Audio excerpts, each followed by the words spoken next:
A very good evening to each one of you. This is Digant Chaudhary and I welcome you to DLC. Devashish law classes की इस video पे मैं आप सभी का स्वागत करता हूं। दोस्तों, प्रहार सीरीज की आज दूसरी वीडियो है। पहली वीडियो एडवोकेट्स एक्ट की थी, टेक्निकल सब्जेक्ट था। मुस्लिम लॉ अगेन एक टेक्निकल सब्जेक्ट है।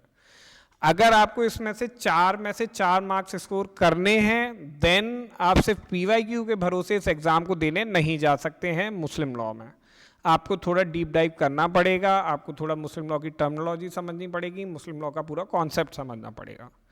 क्योंकि इसका उतना कोडिफिकेशन नहीं हुआ है तो फिर ज़्यादातर जो बातें हैं वो पर्सनल लॉस में दी गई हैं, पर कानूनी तौर पे अगर अपन देखें तो सिर्फ एक शरीयत एक्ट है 1937 2-3 पेज का है और dissolution of Muslim marriage act है।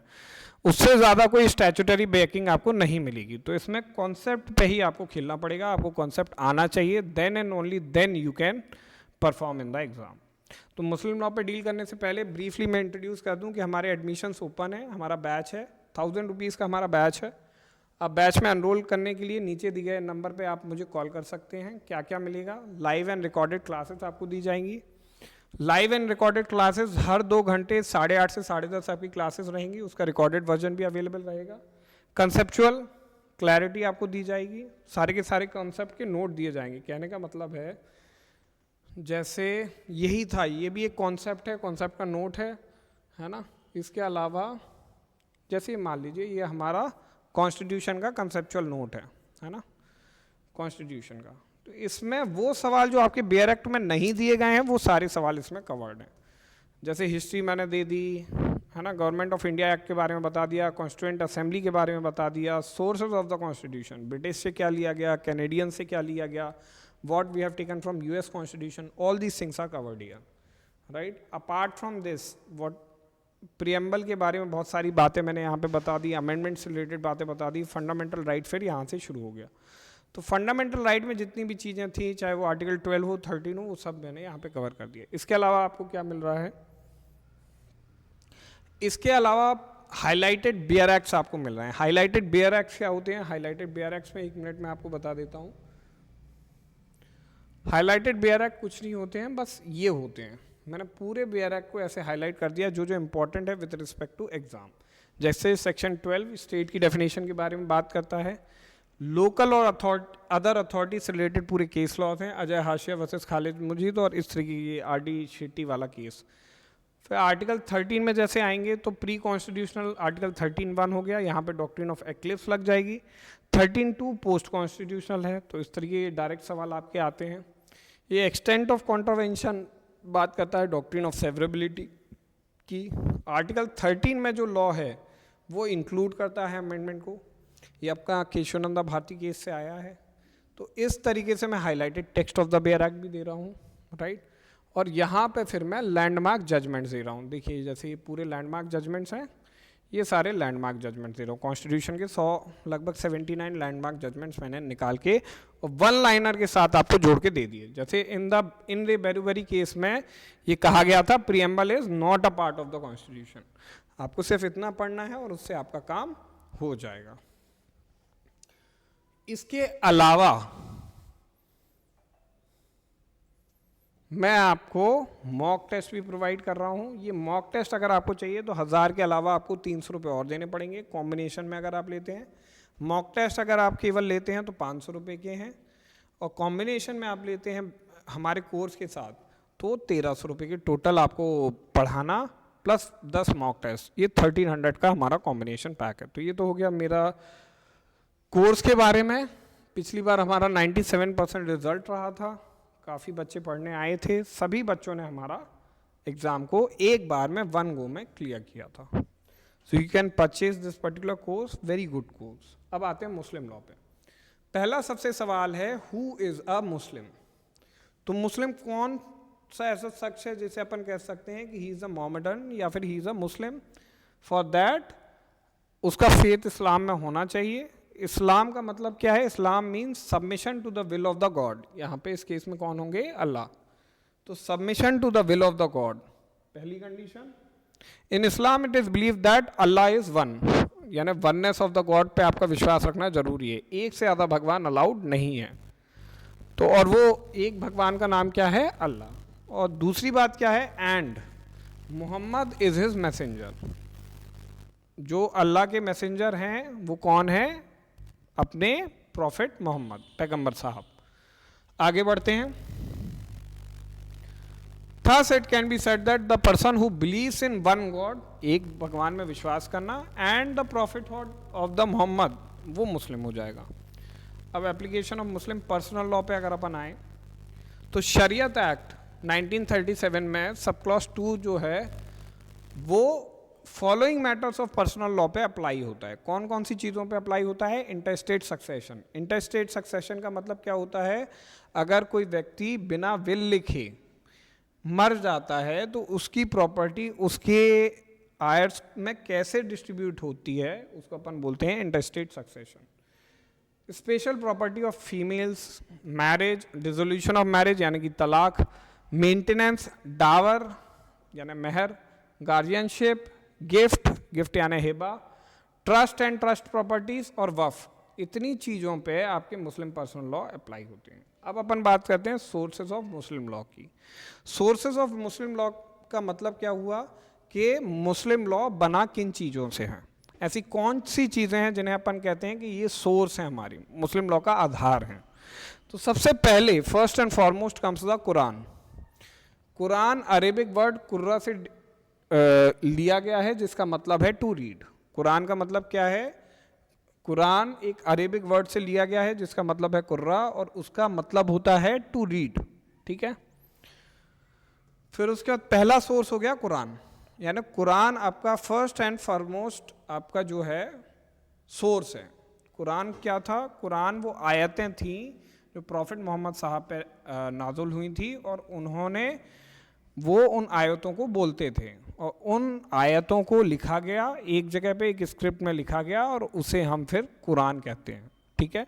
तो डायरेक्टली जो वर्ड्स ऑफ द गॉड हैं वो मोहम्मद साहब के थ्रू, पैगंबर साहब के थ्रू बोले गए आयतों के फॉर्म में। उन आयतों को एक जगह कंपाइल कर दिया गया और उसे हमने शब्द दिया कुरान। कुरान कहाँ से आया? कुर्रा से, और कुर्रा का मतलब क्या है? To read. ठीक है, अरेबिक वर्ड है। दूसरा सोर्स है सुन्ना। सुन्ना का मतलब है सुन्नत एंड हदीस, है ना।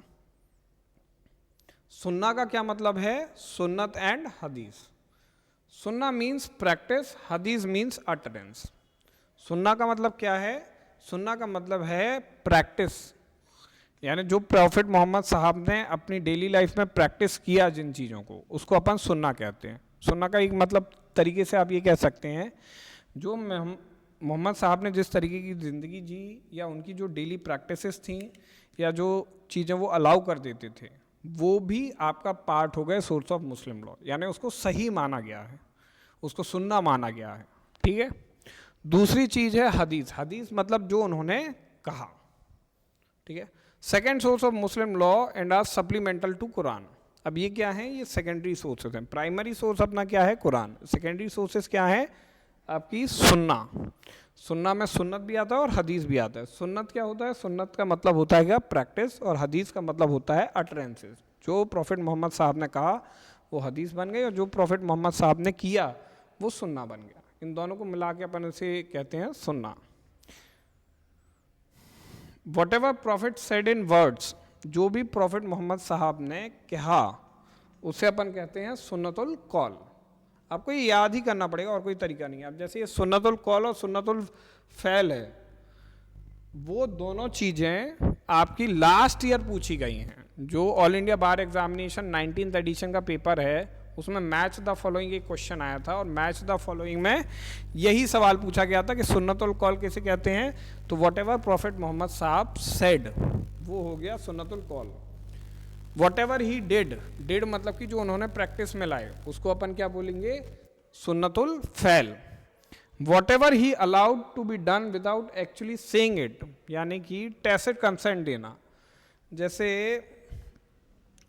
आप मोहन और सुरेश हैं, मोहन ने सुरेश को 1000 रुपये दिए ब्याज पे मान लीजिए, और मैं उनका हेड था, मैंने कोई मना नहीं किया, मैंने कहा ठीक है ब्याज अलाउड है आप दे दीजिए। तो क्योंकि मेरी परमिशन ज़रूरी थी और मैंने वो चीज़ अलाउ कर दी या उसके बारे में कुछ नहीं बोला, मैं चुप रहा, तो इसे कहते हैं टैसिट कंसेंट लेना। कोई आया और मुझसे कहने लगा कि सर मैं ये घोड़ा आपका ले जाऊं 5 दिनों के लिए, और मैं उससे कुछ नहीं कहता हूँ, मैं बैठा रहता हूँ वहाँ पे, मेरा घोड़ा बंधा हुआ है, मैं बैठा रहता हूँ, इसे अपन कहते हैं टैसिट कंसेंट देना, मौन स्वीकृति देना। तो जो मौन स्वीकृति है उसको अपन कहते हैं सुन्नतुल तकरीर। वो क्या है? सुन्नतुल तकरीर। तो 3 तरीके की सुन्नत है। सुन्नतुल कौल, यानी जो भी प्रॉफिट मोहम्मद साहब ने कहा, जो भी उन्होंने किया उसे अपन कहते हैं सुन्नतुल फ़ैल। और सुन्नतुल तकरीर क्या होंगे? सुन्नतुल तकरीर वो होंगे जो उन्होंने बिना कुछ कहे मौन स्वीकृति दे दी। ठीक है, ये हो गया अपना सेकेंडरी सोर्स। पहला सोर्स हो गया कुरान, दूसरा सोर्स हो गया क्या अपना सुन्ना। सुन्ना के बाद अपन आ जाते हैं इजमा पे। इजमा बेसिकली ये है जो जूरिस्ट थे उस टाइम के, प्रॉफिट मोहम्मद के टाइम के जो मुस्लिम जूरिस्ट थे, जो मुस्लिम धर्म को बहुत रिलीजियसली पढ़ते थे, समझते थे और उसके स्कॉलर थे। अगर मान लीजिए किसी भी पॉइंट पे आपको कुरान से मदद नहीं मिल रही है ना, किसी भी पॉइंट पे आपको सुन्ना से भी मदद नहीं मिल रही, यानी कि ये दोनों चीज़ें साइलेंट हैं, उस पर आपको प्रकाश नहीं डाल पा रही हैं कि प्रॉफिट मोहम्मद साहब अगर इस सर्कमस्टेंसेस में होते तो मुझे नहीं पता कि वो कैसे इस चीज़ को डील करते, उनका इस पर व्यू पॉइंट क्या होता।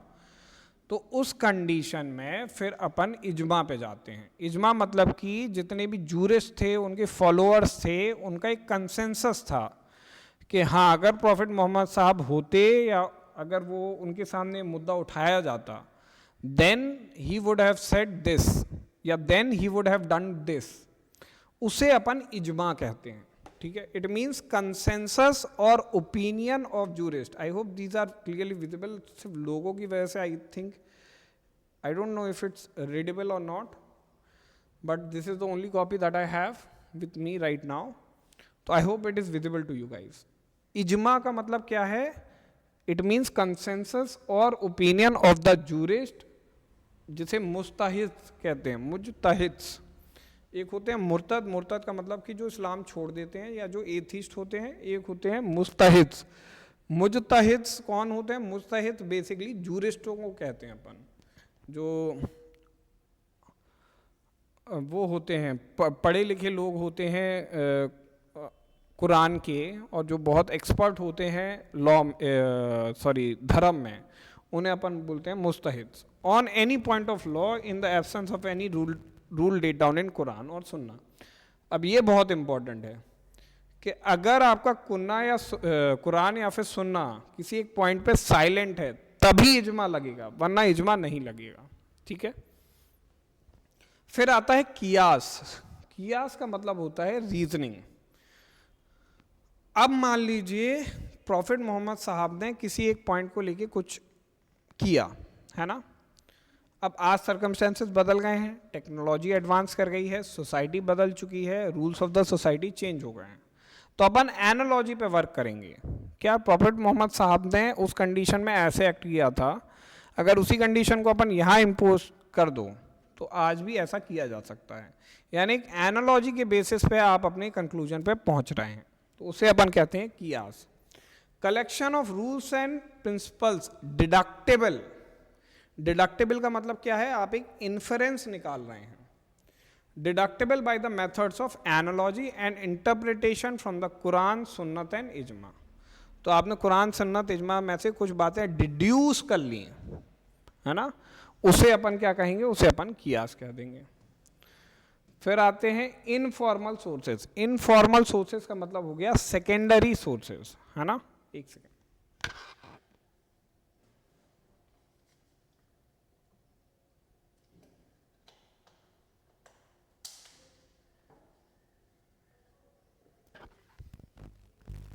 इनफॉर्मल सोर्सेज में आ गए अपन सेकेंडरी सोर्सेज पे। Custom, usage, having the force of law. अब ये थे सारे तीनों, जो चारों थे, ये थे फॉर्मल सोर्सेज। फॉर्मल सोर्सेज में क्या क्या आता है? सबसे पहले कुरान आता है, फिर सुन्ना आता है, फिर उसके बाद आपका इजमा आता है, और इजमा के बाद आता है कियास। ये 4 चीज़ें।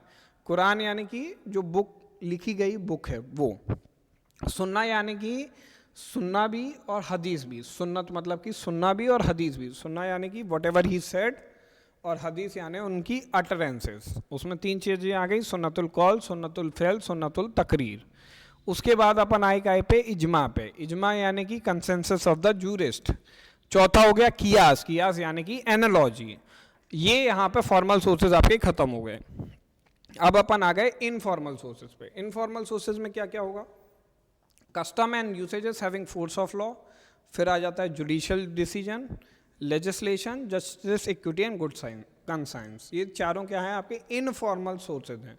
फॉर्मल सोर्सेज यानी कि सबसे ज़्यादा क्या प्रेफर किया जाएगा, फॉर्मल सोर्सेज। अगर फॉर्मल सोर्सेज नहीं है आपके तब आप इनफॉर्मल सोर्सेज पे जाओगे और ये सब मिला जुला के आपका मुस्लिम लॉ बनेगा। I hope it is clear to you. आगे बढ़ते हैं। सुन्नी और शिया। सुन्नी कौन है, देखिए जो शुरुआत के 3 हमारे खलीफा हुए, कैलिफ हुए, तब तक कोई डिवीज़न नहीं था मुस्लिम लॉ में। फिर जब चौथे हमारे खलीफा आए उसके बाद आपका जो मुस्लिम धर्म है वो 2 सेक्ट में डिवाइड हो गया। One was Shia and other was Sunni.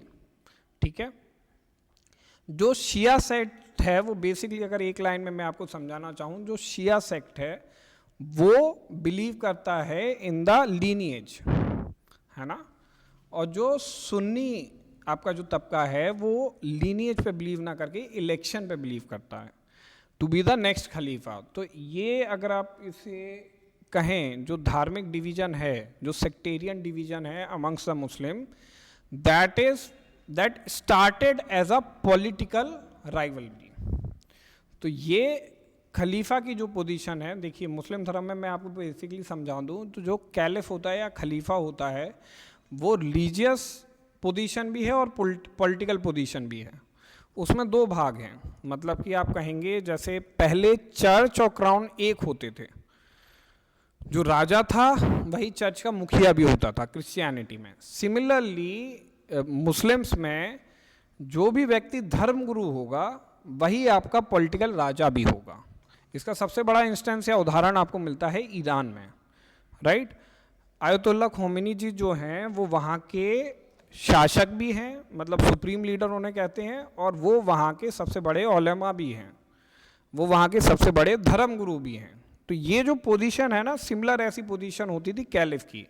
1924 में ये पूरी पोजीशन को हटा दिया गया और ऑटोमन एम्पायर के यहाँ होते थे पहले कैलिफ। तो 1924 में ब्रिटिश साम्राज्य द्वारा ऑटोमन एम्पायर को ध्वस्त कर दिया गया और ये जो पोजीशन है कैलिफ की या खलीफा की, ये पोजीशन को हटा दिया गया, राइट।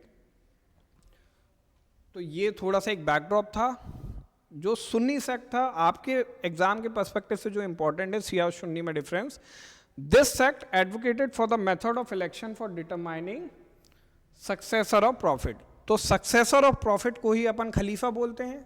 ये जो खलीफा है वो कैसे चुने जाए, मेथड ऑफ इलेक्शन से चुने जाए, है ना। This view was advocated by Aisha Begum, the youngest wife of prophet. अब देखिए, आयशा बेगम जो थी, आयशा बेगम थी प्रॉफिट मोहम्मद साहब की लास्ट वाइफ, है ना, यंगेस्ट वाइफ। इसके बाद फिर प्रॉफिट मोहम्मद साहब की फौत हो गई थी, यानी कि वो उनकी डेथ हो गई थी। तो आयशा बेगम जो थी वो चाहती थी कि इलेक्शन के थ्रू जो है आप अगला सक्सेसर सुने। और वहीं पे दूसरी तरफ थी प्रॉफिट मोहम्मद साहब की बेटी फातिमा, जो if I am not wrong उनकी फर्स्ट वाइफ से जन्मी थी। तो जो फातिमा जी थी वो चाहती थी कि ब्लड लाइन, यानी मेरी जो प्रॉफिट मोहम्मद साहब की जो ब्लड लाइन है उस ब्लड लाइन के हिसाब से सक्सेसर चुना जाए, और आयशा बेगम ये कह रही थी कि इलेक्शन के थ्रू उनका नेक्स्ट सक्सेसर चुना जाए। तो ये दोनों जो राइवलरी थी या ये जो कॉन्फ्लिक्ट थी पॉलिटिकल थी शुरुआत में, और इसी से डिवीजन हुआ शिया और सुन्नी सेक्ट का। बाद में फिर जाके ये दोनों अपने आप में अलग अलग सेक्ट्स बन गए, इनकी प्रैक्टिसेस अलग हो गई, इनका इंटरप्रिटेशन अलग हो गया और इनका पूरा पर्सनल लॉ भी डिफर हो गया। इसी डिफरेंस को अपन आगे समझेंगे और आगे पढ़ेंगे, ठीक है। अब मेजर स्कूल्स ऑफ सुन्नी है हनाफी, सैफी, मलिकी और हनबली, ठीक है। हनाफी जो हैं उनका फाउंडर, हनाफी स्कूल्स जो हैं, देखिए अब सुन्नी का पहला डिवीज़न अपन पढ़ रहे हैं, सुन्नी का पहला डिवीज़न है। सुन्नी में भी 4 स्कूल्स हैं। 4 स्कूल्स कौन से हैं? कुछ ऐसे लोग हैं जो हनाफी स्कूल को मानते हैं, फाउंडर है इमाम अबू हनाफिया, है ना। अब ये हनाफी जो धर्म है वो इंडिया में भी सबसे ज़्यादा पॉपुलर है और सऊदी अरब में भी सबसे ज़्यादा पॉपुलर है। तो सऊदी अरब का जो पूरा धर्म है वो हनाफी सेक्ट में बिलीव करता है, वहाबिज़म पे बिलीव करता है, ठीक है। फिर आते हैं शैफ़ी के फाउंडर थे अश-शैफ़ी। फिर आते हैं मलिकी के फाउंडर थे इमाम मलिक इब्न अनास। और फिर हनबली आते हैं, हनबली के फाउंडर थे इब्न हनबाल, है ना।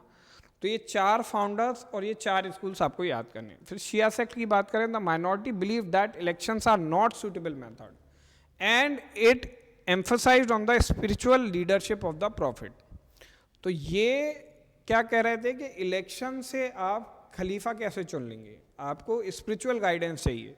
तो इन्होंने बोला कि आपको ये जो आयशा बेगम थी जो प्रॉफिट मोहम्मद साहब की डॉटर थी, उन्होंने ये बोला कि जो ब्लड लाइन है उस पर आप फोकस करिए। कॉन्सिक्वेंटली अली जो थे उन्हें चौथा इमाम, उन्हें फर्स्ट इमाम बनाया गया, राइट। अब मेजर स्कूल्स ऑफ शिया कौन कौन से हैं? शिया में वहाँ पे अपन ने पढ़ा था कौन कौन से हैं? 4। एक तो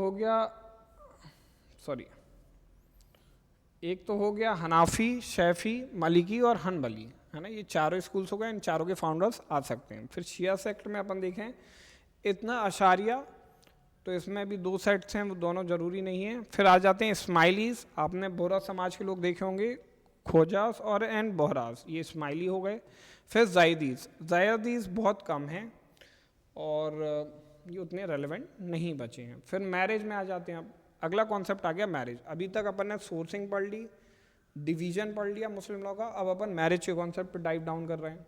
मैरिज का मतलब होता है निकाह अंडर मुस्लिम लॉ, है ना, शादी। Marriage is a civil contract for legalization of intercourse and for legitimization of children. It is the Sunna of the prophet. Marriage क्या है? एक सिविल कॉन्ट्रैक्ट है। सबसे इंपॉर्टेंट चीज़, डायरेक्ट सवाल आएगा, मैरिज क्या है under Muslim law? It is a civil contract. ये क्यों है? इसके 2 पर्पस हैं। लीगलाइजेशन ऑफ इंटरकोर्स, अगर आपको सेक्सुअल इंटरकोर्स करना है तो वो लेजिटिमेट तरीका ये है, वरना फिर वो गलत हो जाता है, ठीक है। And for legitimization of children, आपके जो बच्चे हैं उन्हें लेजिटिमेसी मिले, उन्हें माँ बाप मतलब बास्टर्डाइजेशन से वो बचें, इसके लिए शादी की जाती है। It is the Sunna of the profit, मतलब कि सुन्ना क्या था? प्रैक्टिस जो प्रॉफिट मोहम्मद ने खुद अपनाई, उसे अपन सुन्ना कह देंगे, है ना। अगर कोई मुस्लिम शख्स है और वो शादी नहीं करता है तो उसकी जो टेंडेंसीज हैं वो नॉन मुस्लिम जैसी हो गई, यानी उसने कुछ गलत कर दिया अपनी लाइफ में। Essentials of the valid marriage क्या है? Parties must have capacity to contract marriage. अब यहाँ पे जो कैपेसिटी है वो कॉन्ट्रैक्चुअल कैपेसिटी नहीं है, यानी 18 साल की होने की ज़रूरत नहीं है। यहाँ पे इनकी प्यूबर्टी डिटरमाइन करेगी whether they are competent to marriage और नॉट। प्यूबर्टी की एज जो डिटरमाइन करी गई है मुस्लिम्स के अकॉर्डिंग वो 15 साल की गई है। तो 15 साल से अगर ऊपर के बच्चे हैं तो वो शादी कर सकते हैं, उससे पहले भी उनकी शादी हो सकती है with the consent of the guardian. दूसरा, consent of the parties of their guardian must be free. अब इसके 2 पार्ट होते हैं शादी के। शादी क्या है? कॉन्ट्रैक्ट है, तो ऑब्वियसली प्रपोजल होगा जिसे इजाब कहते हैं, और उसका एक्सेप्टेंस होगा, यानी आपने देखा होगा टीवी सीरियल्स में कबूल, तो कबूल होगा, इजाब और कबूल, ये जब दोनों चीज़ें मिल जाएंगी, ऑफर एंड एक्सेप्टेंस, तो मुस्लिम मैरिज कंप्लीट हो जाएगी। And should be there for the valid Muslim निकाह, there should be no prohibition impediments to the marriage. कोई प्रोहिबिशन नहीं होना चाहिए, यानी ऐसा नहीं होना चाहिए कि आपकी 5वीं शादी है या फिर आप इद्दत पीरियड के अंदर दूसरी शादी कर लें, या फिर आप हज पे जा रहे हैं तब वहाँ पे शादी मना लें, मतलब कुछ कुछ हैं इसमें इरेगुलरिटीज, या फिर आप 5वीं शादी कर लें। अब कंसिडरेशन क्या होता है इसमें? महर को बेसिकली ये लोग कंसिडरेशन कहते हैं, जो महर हक अदा करते हैं अपन, तो उसमें एक रकम रहती है महर की, तो उसी को कंसिडरेशन बोल दिया गया है। दूसरी बात क्या है कि आपको विटनेसेस चाहिए। सुन्नी लॉ में मुस्लिम निकाह में आपको विटनेसेस चाहिए। There should be 2 male witnesses या 1 मेल और 2 female witnesses. Under Sunni law क्या है? 1 मेल के बराबर 2 फीमेल्स हैं विटनेस के तौर पे। तो या तो फिर आप 2 मेल विटनेस ले आइए या फिर 1 मेल विटनेस और 2 फीमेल विटनेस ले आइए। 4 फीमेल विटनेस अलाउड नहीं है, आपको 1 मेल विटनेस तो चाहिए। शिया लॉ में कोई विटनेसेस की ज़रूरत नहीं है शादी के लिए, शादी प्रूव करने के लिए, ठीक है। एक वैलिड मैरिज को सही बोलते हैं, एक वॉइड मैरिज को बातिल बोलते हैं, और एक इर्रेगुलर मैरिज को फासिद बोलते हैं। तो ये तीनों टर्म्स भी आ चुके हैं, ये तीनों टर्म्स भी इंपॉर्टेंट है for the perspective of this exam, तो इन तीनों का भी आप ध्यान रखें। अब फासिद मैरिज क्या है? फासिद यानी अपन ने पढ़ा था कि एन इर्रेगुलर मैरिज, वॉइड नहीं हुई है, वो इर्रेगुलर है। ये इर्रेगुलरिटी अगर हट गई तो वो वैलिड मैरिज या फिर सही बन जाएगी। तो फासिद सही हो जाएगा कब? जब इर्रेगुलरिटी उसकी हट जाएगी। अभी इर्रेगुलर मैरिजेस के बारे में पहले अपन देख लेते हैं। अनलॉफुल कंजंक्शन, अगर आपने किसी ऐसी महिला या पुरुष से शादी करी तो उसे अपन बोलेंगे अनलॉफुल कंजंक्शन। अब अनलॉफुल कंजंक्शन में क्या क्या आएगा? कंसैंग्यूनिटी, एफिनिटी या फॉस्टरेज, यानी अगर आपने रिलेटिव से शादी करी और वो रिलेटिव आपसे जो रिलेशन है वो कंसैंग्यूनिटी से, एफिनिटी से या फॉस्टरेज से है, तो वो उस केस में वो मैरिज इर्रेगुलर हो जाएगी। Marriage with the fifth wife, अगर आप 5वीं वाइफ से शादी कर ले तो वो भी इर्रेगुलर हो जाएगी। Marriage with a non Muslim, अगर आप नॉन मुस्लिम से शादी करते हैं तो वो भी इर्रेगुलर हो जाएगी। मैरिज विदाउट विटनेसेस, अगर आपने विटनेसेस के बिना शादी करी तो वो भी इर्रेगुलर हो जाएगी। फिर मैरिज ड्यूरिंग इद्दत पीरियड क्या होता है? बेसिकली जैसे ही आपका तलाक हो जाता है या फिर हस्बैंड की डेथ हो जाती है तो एक मॉर्निंग पीरियड होता है। मॉर्निंग पीरियड यानी दुख मनाना, शोक मनाने का समय। उस शोक मनाने के समय को अपन इद्दत पीरियड कहते हैं। इद्दत अमूमन 3 या 4 महीने की होती है डिपेंडिंग ऑन डिफरेंट सर्कमस्टांसेस। तो वो डिफरेंट सर्कमस्टांसेस के बारे में अभी हम डिस्कस करेंगे। अगर इद्दत पीरियड है और इद्दत पीरियड में आप मुस्लिम महिला ने दूसरी शादी कर ली, जो मॉर्निंग पीरियड है उसमें दूसरी शादी कर ली, तो वो शादी इर्रेगुलर होगी और जैसे ही इद्दत पीरियड खत्म हो जाएगा तो वो शादी आपकी फिर वैलिड हो जाएगी। ठीक है। फिर उसके बाद आ जाते हैं मुता मैरिज के कॉन्सेप्ट में। अब देखिए, पहले या मुस्लिम धर्म में prostitution is not a good practice, वो गलत है, जिना है ना। तो मुस्लिम लॉ में अगर आपको प्रोस्टिट्यूशन की तरफ जा रहा है कोई भी मेल, या फिर पेड सेक्स कर रहा है, या फिर किसी सेक्स वर्कर के पास जा रहा है, then it's not wrong according to Islam. तो उसका जो है एक कॉन्सेप्ट सिमिलर टू जो अपन कह सकते हैं पेड सेक्स है, वो है मुता मैरिज। द वर्ड मुता मीन्स एन्जॉयमेंट। मुता का क्या मतलब है? मुता का मतलब है एन्जॉयमेंट। मुता marriage is a temporary union. ये क्या है? टेम्परेरी यूनियन है। Marriage is a permanent union. ये एक टेम्परेरी यूनियन है of a male and female for a specified time, सिर्फ निश्चित समय के लिए, पहले से जो कि तय किया गया हो, निश्चित समय के लिए दोनों शादी करते हैं, and for payment of consideration. और ये शादी क्यों होती है? क्योंकि मेल जो है वो प्रॉमिस करता है फीमेल को कि मैं इसके बदले में आपको पैसे दूंगा। This type of marriage is almost obsolete in India. India में ये मैरिज नहीं चलती। Only certain schools acknowledge it as a valid marriage. सिर्फ कुछ स्कूल्स है जो इसे मानते हैं। शिया के अंदर, शिया if I am not wrong, शिया लॉ के अंदर ये अलाउड है मुता मैरिज। शिया में कुछ सेक्ट्स हैं उनके अंदर ये अलाउड है। इद्दत क्या है? इद्दत अभी मैंने आपको बताया मॉर्निंग पीरियड होता है। इद्दत या इदाह इज अ अरेबिक टर्म जिसका मतलब होता है period of waiting, and is observed by Muslim women. क्या मेल इद्दत परफॉर्म करते हैं? नहीं, सिर्फ फीमेल्स इद्दत परफॉर्म करती हैं। It is a period of chastity which a Muslim women is bound to observe. Period of chastity का मतलब कि इस समय में कोई भी शारीरिक संबंध मुस्लिम महिला किसी से नहीं बना सकती। क्या हुआ है कि शादी अभी अभी या फिर तलाक हुआ है या अभी अभी आपका पति मरा है, तो अगर आपकी संतान आपके पेट में है तो उसकी लेजिटिमेसी के लिए इद्दत पीरियड को ऑब्जर्व किया जाता है। It is a period of chastity which a Muslim women is bound to observe after dissolution of marriage due to death of her husband या फिर divorce before she can lawfully marry again. तो उसको शादी से पहले, दूसरी शादी करने से पहले इद्दत पीरियड से गुजरना पड़ेगा। पीरियड क्या होता है इद्दत का? डेथ इद्दत होती है अगर वुमेन प्रेग्नेंट है। देखिए, डेथ इद्दत का मतलब क्या है कि आपके पति की मृत्यु हो गई है, आपके शौहर मर गए हैं, उस केस में डेथ इद्दत होगी। वुमेन अगर प्रेग्नेंट है तो पीरियड ऑफ इद्दत कब तक चलेगा? जब तक डिलीवरी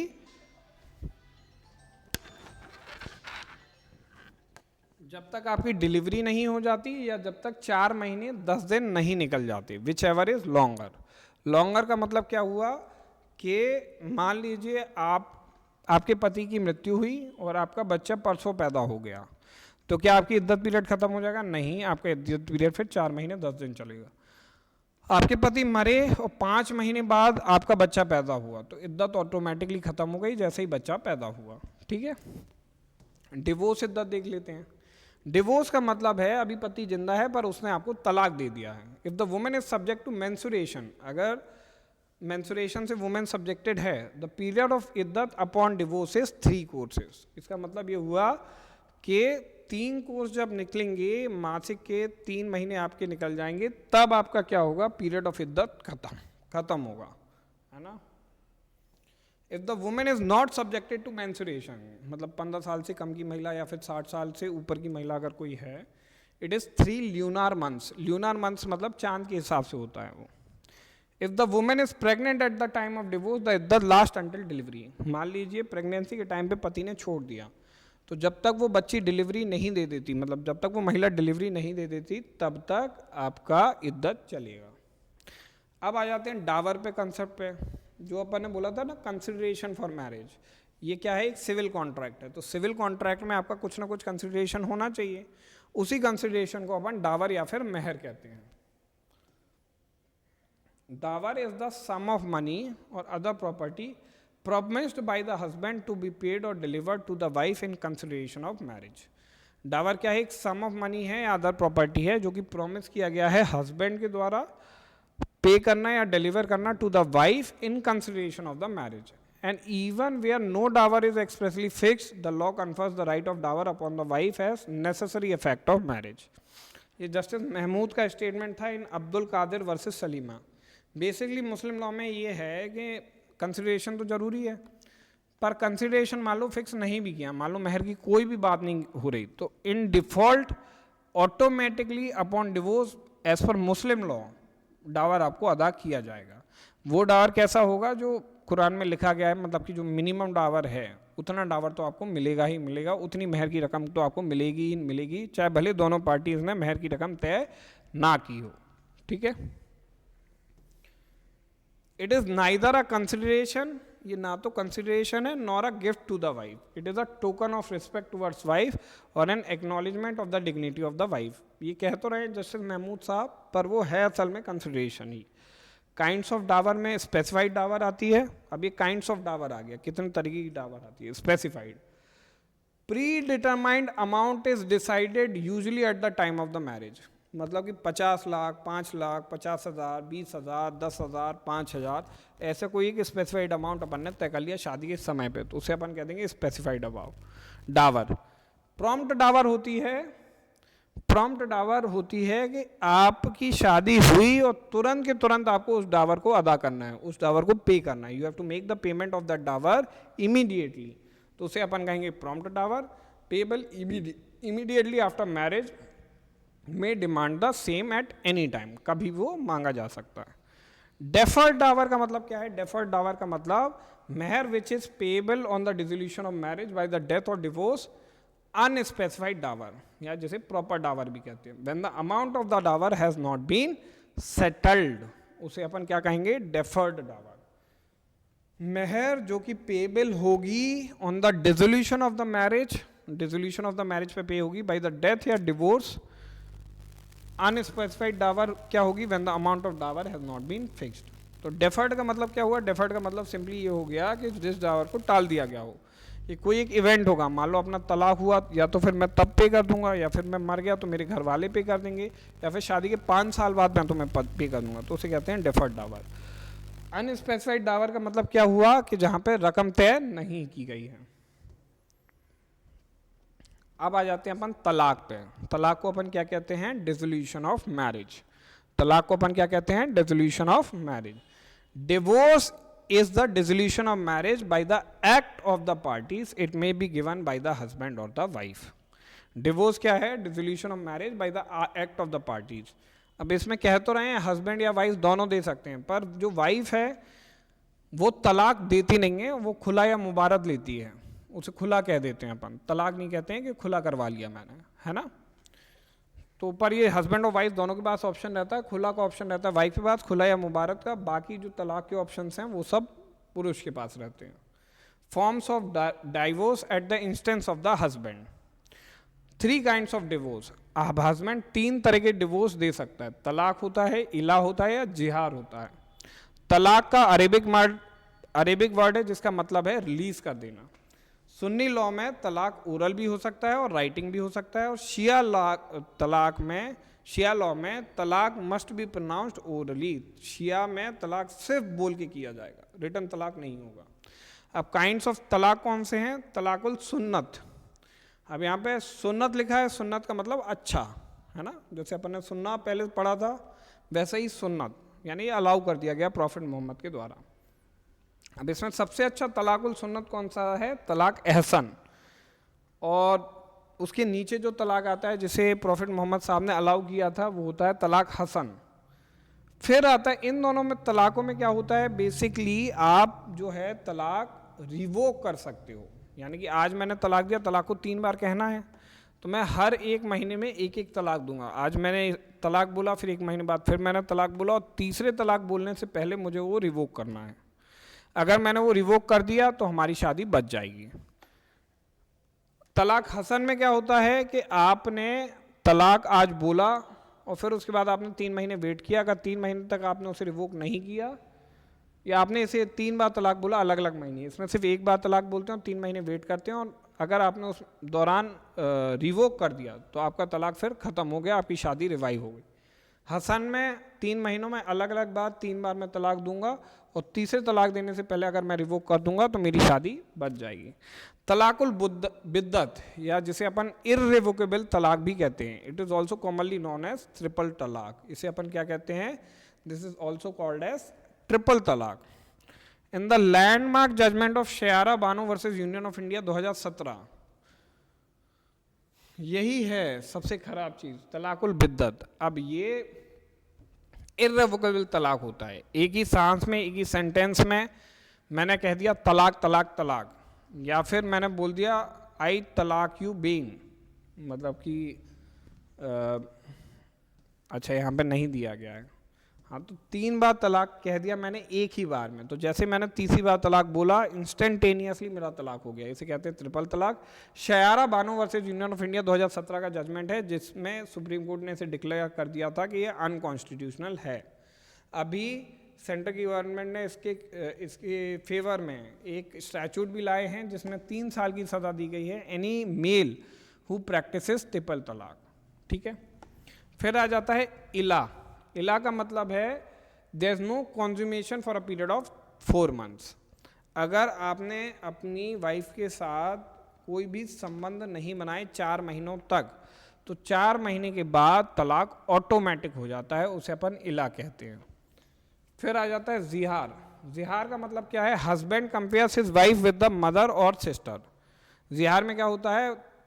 हस्बैंड कहने लगता है अपनी वाइफ से कि तुम तो मेरी माँ या बहन जैसी हो। जैसे ही वो ये कहता है तो जिहार के थ्रू वो डिवोर्स देना चाह रहा है। आगे बढ़ते हैं। Divorce at the instance of wife. अब वाइफ के माध्यम से डिवोर्स कब होता है? तो वाइफ के माध्यम से डिवोर्स होता है तलाक तौफीज, खुला या मुबारक। और चौथा जो आ गया है वो आ गया है dissolution of Muslim marriage act. तो खुला में बेसिकली ये होता है कि मैं पेमेंट देने के लिए तैयार हो जाती हूँ, मैं महिला हूँ, मैं पेमेंट देने के लिए तैयार हो जाता हूँ कि तुम मुझसे डिवोर्स ले लो और इतना इतना पेमेंट ले लो। मुबारक में आपसी रजामंदी हो जाती है कि चलिए हस्बैंड जो है वो पावर दे देता है वाइफ को कि तुम अगर मुझे तलाक देना चाहती हो तो मैं तुम तलाक ले लो मुझसे। उसे तलाक, इसे मुबारक कहते हैं, और जो पहले मैंने बताया वो उसे खुला कहते हैं। Dissolution of Muslim marriage act sub clause 2 में, सेक्शन 2 में आपके ग्राउंड्स दिए हैं जहाँ पे एक मुस्लिम वुमेन पिटीशन लेके डिवोर्स ले सकती है, ठीक है। अब मेंटेनेंस ऑफ मुस्लिम वाइफ पे आ गए अपन, या अनदर कॉन्सेप्ट हो गया। A divorce wife can claim maintenance from her former husband only for the period during which she observes इद्दत। As per Muslim law इद्दत period के बाहर आप मेंटेनेंस क्लेम नहीं कर सकते, यानी 90 दिन तो आप मेंटेनेंस ले सकते हो पति से आफ्टर डिवोर्स, 90 दिन के बाद पति की कोई जिम्मेदारी नहीं। Husband's liability extends only up to the period of इद्दत। मोहम्मद अहमद खान वर्सेस शाह बानो बेगम बहुत इंपॉर्टेंट लैंडमार्क जजमेंट है 1985 में। उसमें बोला गया था कि section 125 of the CrPC applies होती है मुस्लिम वुमेन पर भी, क्योंकि वो एक सेक्युलर लॉ है। Therefore Muslim wife can file a petition against husband for maintenance under section 125 of the CrPC even after the period of इद्दत। ये बोला गया था शायरा बानो वर्सेस मोहम्मद अहमद खान वर्सेस शाह बानो बेगम। इसी के बाद फिर जो हमारी गवर्नमेंट थी, राजीव गांधी गवर्नमेंट, उन्होंने एक स्टैचूट लाए थे, dissolution of Muslim marriage act, जिसमें इस पर्टिकुलर लैंडमार्क जजमेंट को ओवरटर्न करने की बात की गई थी। उसके बाद आया था डेनियल लतीफ़ी केस। उन्होंने उसका ऐसा इंटरप्रिटेशन किया dissolution of Muslim marriage act 1986 का कि उन्होंने कोशिश करी कि शाह बानो बेगम केस को बचाया जा सके, एक तरीके से अगर सिंपल तरीके से बोलें तो, राइट। उन्होंने भी बोला कि इद्दत पीरियड, आप इद्दत में ही एक साथ इतना पैसा दे दो कि उसकी पूरी जिंदगी वो काट सके। The Muslim women protection of rights on divorce act, this act tried to overrule the outcome of Shah Bano Begum case. फिर आते हैं गिफ्ट पे। गिफ्ट को अपन कहते हैं हिबा। डायरेक्ट क्वेश्चन आएगा कि गिफ्ट को मुस्लिम लॉ में क्या कहते हैं, तो गिफ्ट को मुस्लिम लॉ में कहते हैं Hiba. It is an unconditional transfer of ownership in the existing property. Existing कोई एक प्रॉपर्टी थी, उसकी अनकंडीशनल अपन ट्रांसफर कर रहे हैं। Immediately and without any consideration is called Hiba. तो जो कंडीशन आपकी ट्रांसफर ऑफ प्रॉपर्टी एक्ट में दी गई हैं, वही कंडीशन लगभग सिमिलरली आपकी यहाँ भी दी गई हैं। Chapter 7 of the transfer of property act जो गिफ्ट से डील करता है, सेक्शन नंबर 122 से लेके सेक्शन नंबर 129 तक, डज नॉट अप्लाई टू हिबा। यानी अगर मुस्लिम लॉ गिफ्ट कर रहा है तो उस पर जो कॉन्सेप्ट ऑफ हिबा है, कॉन्सेप्ट ऑफ गिफ्ट है under transfer of property act, वो अप्लाई नहीं होगा। यानी एक तरीके से ये सेव कर रहा है। आप अगर ट्रांसफर ऑफ प्रॉपर्टी एक्ट भी लिखोगे ना, तो उसमें साफ साफ लिखा है nothing in this chapter will applies to Mohammedan law. आप देख लेना ट्रांसफर ऑफ प्रॉपर्टी एक्ट खोल के सेक्शन 122 में। चैप्टर 2 हो गया chapter 7 of the transfer of property act does not apply to हिबा। A Muslim can gift any property self acquired, ancestral, movable, immovable, corporeal या इनकॉर्पोरियल। गिफ्ट आपकी conditional भी हो सकती है, अनकंडीशनल भी हो सकती है। Since Muslim law views the law of gift as part of law of contract, there must be इजाब, एक्सेप्टेंस एंड ट्रांसफर। अब देखिए 3 चीज़ें चाहिए, निकाह में 2 चीज़ें चाहिए, इजाब और कबूल। यहाँ पे तीसरी चीज़ जुड़ जाती है हिबा में। एक तो इजाब हो गया, इजाब यानी ऑफर, फिर उसके बाद कबूल हो गया यानी acceptance, and the third thing is कब्जा, इट मीन्स पोजेशन। तो until and unless you get the possession of the gifted property, it cannot be said that the hiba is complete. Hiba only get completed when the donee gets the title or the possession of the property. So until and unless the possession is not complete, hiba cannot be said to be complete. 3 essential है, donor का declaration है with real या फिर bonafide intention, donee का acceptance है express और implied done by himself और on his behalf, और delivery of the subject matter of gift है। वही बात है जो मैंने आपको बोली। Gift made under Muslim law in writing is known as हिबानावा। इनका ना स्टाम्प की ज़रूरत है, ना अटेस्टेड की ज़रूरत है, ना रजिस्टर करने की ज़रूरत है। हिबा में भी ओरल और इन राइटिंग। अपन को पता है कि गिफ्ट अगर किसी भी फॉर्म में हो, अगर इमूवेबल प्रॉपर्टी से रिलेटेड हो, तो उसका रजिस्ट्रेशन जरूरी है under transfer of property act. और अगर वो इमूवेबल प्रॉपर्टी से रिलेटेड नहीं है तो उसका फिर ट्रांसफ़र करने की ज़रूरत नहीं है। You can directly do one thing कि आप जो है अगर इमूवेबल प्रॉपर्टी से रिलेटेड है तो आपको रजिस्ट्रेशन उसका ज़रूरी है under transfer of property act. पर क्या मुस्लिम लॉ में ऐसा है? मुस्लिम लॉ में ऐसा ज़रूरी नहीं है। आप हिबानामा करके भी ट्रांसफ़र कर सकते हो। काइंड्स ऑफ हिबा कौन सी है? हिबा इल इवास, पहला। हिबा का मतलब गिफ्ट और इवास का मतलब कंसिडरेशन। तो ऐसी गिफ्ट जो कि कंसिडरेशन ऑलरेडी रिसीव्ड है उसके लिए दे रहे हैं। मान लीजिए आपको किसी ने टेबल दी और क्योंकि उसने आपको टेबल दी थी उसके कंसिडरेशन में आपने उसको चेयर दे दी, तो इसे अपन कहेंगे हिबा इल इवाज। हिबा बा शर्तुल इवाज, इसका मतलब शर्त का मतलब होता है स्टिपुलेशन और हिबा का मतलब होता है गिफ्ट। तो हिबा बा शर्तुल इवाज का मतलब होता है conditional gift. Gift made with a stipulation for return. अब देखिए हिबा इबाज में क्या हो रहा था, हिबा इबाज में आप ऑलरेडी कुछ रिसीव कर चुके हैं और उसकी एवज में अब आप कुछ और गिफ्ट उसे रिटर्न में दे रहे हैं। यहाँ पे आप गिफ्ट पहले दे रहे हैं ऑन द कंडीशन कि मुझे भी तुमसे कुछ मिलेगा, तो ये हो गया शर्त, हिबाउल शर्तुल इवाज। और अरैया या फिर तमलिक अल मनाफे, अरैया जो है only usufruct is transferred and सदाफ the gift is made by the Muslim with the object of acquiring religious merit, तो ये अलग हो गया सदाफ। अरैया का मतलब हो गया only usufruct is transferred. Yusuf रक्त का मतलब क्या हुआ कि आप सिर्फ लैंड में आपको ट्रांसफर कर रहा हूं, तो लैंड से जो भी निकल रहा है वो आप यूज कर लो। अगर लैंड पे खेती कर सकते हो तो खेत से जो अनाज निकलेगा वो आपका हो गया। अगर पेड़ लगे हैं तो जो फल हैं वो आपके हो गए, इसे कहते हैं यूसुफ रक्त, है ना। तो अरैया का मतलब हुआ कि सिर्फ पूरा लैंड नहीं दे रहे हैं हम, उससे जो बेनिफिट आपको मिल रहे हैं सिर्फ आप वो ले लो, ठीक है। और सदाक का क्या मतलब है, सदाक का मतलब है कि मुस्लिम कोई गिफ्ट दे रहा है सो दैट उसको कुछ रिलीजियस प्रॉफिट मिले, ठीक है। अब आ जाते हैं गार्जियनशिप पे। गार्जियनशिप क्या है, द टर्म गार्जियनशिप या फिर विलायत denotes guardianship of a minor, ठीक है। वलीयत है ये, guardianship of the minor. Puberty and majority presumed to have been attained on completion of 15 years. मैंने आपको बोला था प्यूबर्टी एज क्या है, the age of puberty is 15 years, है ना। नेचुरल या फिर लीगल गार्जियन, तो फादर को हमेशा रिकॉग्नाइज किया गया है नेचुरल गार्जियन के तौर पे। टेस्टामेंट्री गार्जियन कौन होंगे, a testamentary guardian may be a one that is appointed as guardian of a minor beneath a will. Testamentary guardian कौन होंगे, जिन्हें विल के थ्रू आप गार्जियन बना दो। जैसे फादर है, उन्होंने नाम लिख दिया कि आज से इस मेरा जो बच्चा है उसके गार्जियन ये हो गए, तो वो गार्जियन बन गए।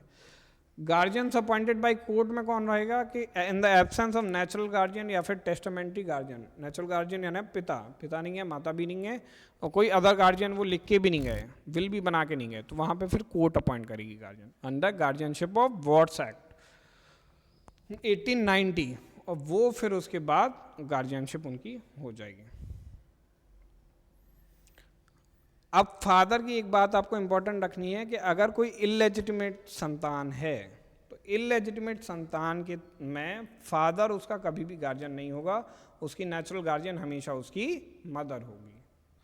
आगे बढ़ते हैं, अब वफ पे आ जाते हैं। वफ is last concept to one of the मुसलमान वफ वैलिडेटिंग एक्ट 1930। वफ बेसिकली क्या होता है, वफ बेसिकली एक गिफ्ट होती है जो आप गिफ्ट देते हैं प्रॉफिट अल्लाह को, मतलब जो आपने इस्लाम के लिए दान में दे दी, वो जो प्रॉपर्टी होती है उसे वफ़ कहते हैं।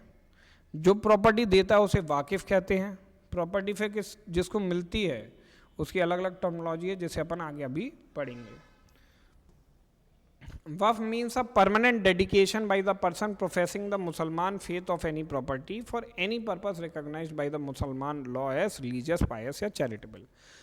तो कोई भी प्रॉपर्टी है, अब चाहे वो गैर मुसलमान भी प्रॉपर्टी संपत्ति दे रहा हो, पर वो डेडिकेट कर देता है परमानेंटली मुसलमान फेथ पे, परमानेंटली वो अपनी प्रॉपर्टी दे देता है मुसलमान फेथ पे। दूसरी बात क्या होती है, उसका ऑब्जेक्टिव क्या होता है कि रिलीजियस, पायस या चैरिटेबल पर्पस के लिए ही आप संपत्ति दो।